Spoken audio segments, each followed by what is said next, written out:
A esta hora nos acompaña Mercedes de Freitas, directora ejecutiva de Transparencia de Venezuela. Gracias por estar con nosotros. Bienvenida. No, gracias a ti. Mucho gusto de estar contigo. Tengo que pedirle que nos aclare un poco. ¿Estos índices en Venezuela son de corrupción o de percepción de la corrupción? Bueno, esa es una encuesta de percepción de corrupción.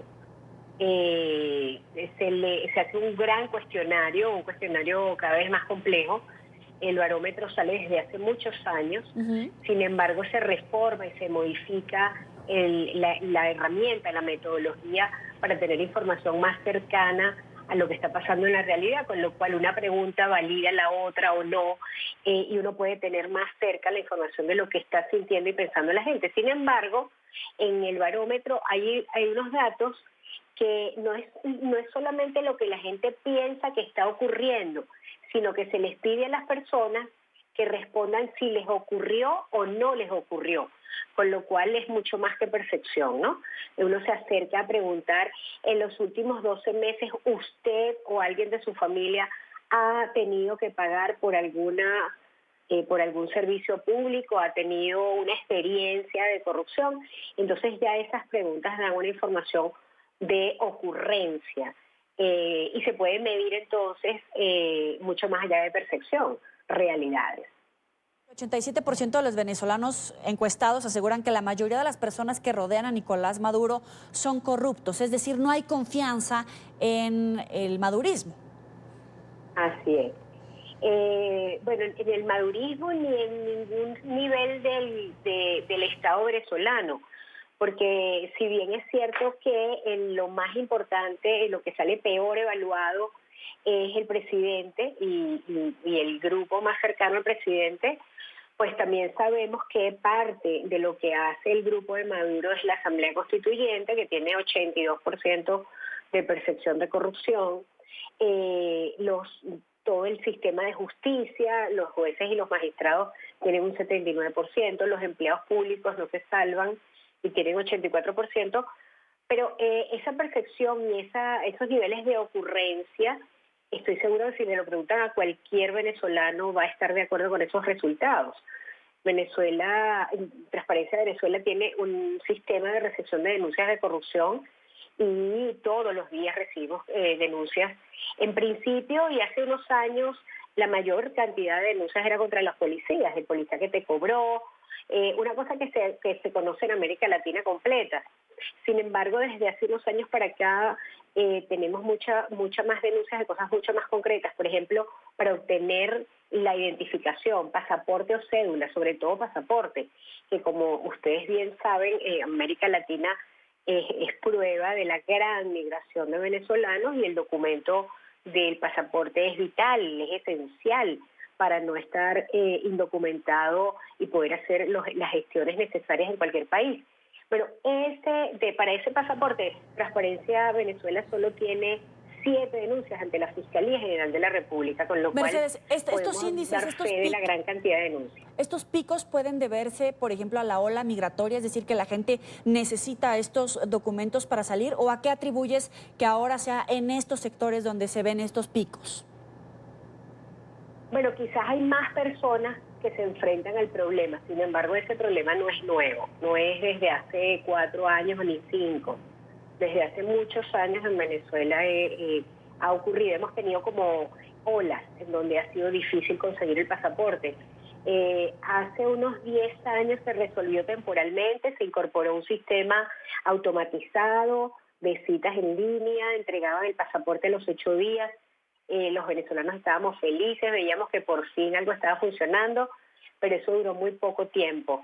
Inmediatamente empezaron a ocurrir problemas para tener la cita. Yo misma tengo el pasaporte vencido y ha sido complicadísimo obtenerlo, todavía no lo he obtenido.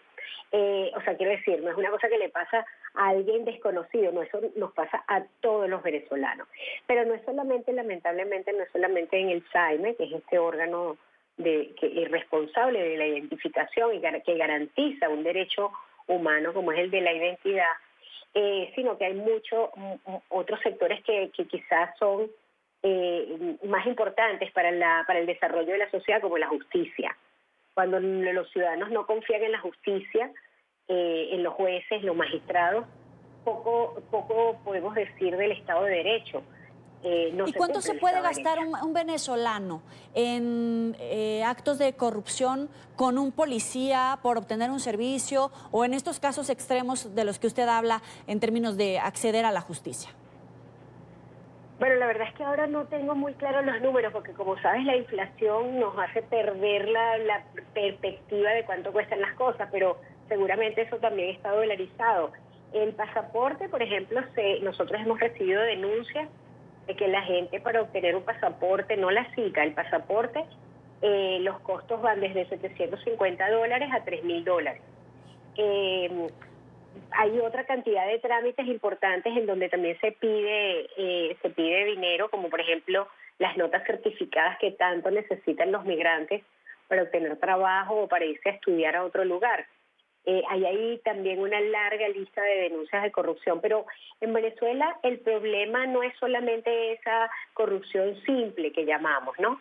Porque no es que es pequeña, pero es una corrupción sencilla en el sentido de que hay una persona que te lo pide directamente a ti como usuario. En Venezuela el problema más grande es la gran corrupción. Y creo que a esa gran corrupción es a la que apunta ese 87% que señala al presidente y a su esfera de poder. Una gran corrupción que en este momento ya tiene abiertos 50 casos en 20 países del mundo, en los sistemas de justicia de 20 países, un sistema de justicia una gran corrupción, que se calcula en más de 300.000 millones de dólares, que tiene paralizado el país económicamente, que ha acabado con la productividad, que nos tiene sin luz, o con una luz que no es que se va, sino que de vez en cuando llega, sin servicios de salud, con una educación paupérrima, y bueno, con esa cantidad múltiple de crisis que vivimos y sufrimos y padecemos los venezolanos. Y cuando habla con la gente, usted observa también que hay una mayor predisposición a permitirse recibir pagos por sobornos, por corrupción o motivarla. Es decir, no solamente los miembros de la constituyente, del oficialismo, sino la gente de a pie está más abierta a esos actos de corrupción como una nueva forma de administrar la justicia, los servicios, etcétera. Sí, Yueli, lo que pasa es que esto es muy difícil para una persona que trabaja todos los días contra la corrupción y que tiene que levantar la bandera de la integridad permanentemente, pero en Venezuela es muy difícil para cualquier persona hacer un trámite sin tener que pagar. Cierto. Recuerda, por ejemplo, en las fronteras en Venezuela que no se consigue la gasolina. Bueno, la gente puede pasar días y días haciendo cola en determinados momentos para obtener gasolina. Y la gente, sin embargo, la puedes comprar mucho más cara en lo que en Venezuela se conoce como bachaqueada, que no es otra cosa que el mercado negro. Y ese mercado negro obviamente sale de un proceso irregular, un proceso ilegal, un proceso de contrabando o de misma corrupción, en donde se desvía esa gasolina para que unos pocos la puedan vender cara. Bueno, cuando el venezolano deja de ser parte de la red de corrupción y se convierte en víctima y tiene que pagar para obtener eso que necesita para seguir viviendo y para seguir funcionando, creo que eso es lo peor que nos está pasando, ¿no? Que la vida diaria, el día a día, conseguir una bombona de gas, si esperas a tener la bombona de gas al precio oficial, que además es ridículamente barato, es muchísimo menos de una décima parte de $1, si esperas a tener ese precio, nunca vas a obtener una bombona de gas, y no tienes bombona de gas, no puedes cocinar. Entonces, pues todo el mundo está dispuesto a pagar en el mercado negro. Entonces, ahí hay el Estado incentiva unos caminos irregulares en donde a todos los venezolanos nos pone en el camino de la irregularidad. Creo que Venezuela va a dar para muchos estudios, ella está dando para muchos estudios, pero es un gran territorio para seguir investigando hasta dónde podemos llegar los seres humanos para poder seguir viviendo y relacionándonos entre nosotros. Ya. Le agradezco a Mercedes de Freitas, directora ejecutiva de Transparencia Venezuela. Gracias por estar con nosotros. A la hora. Hasta luego.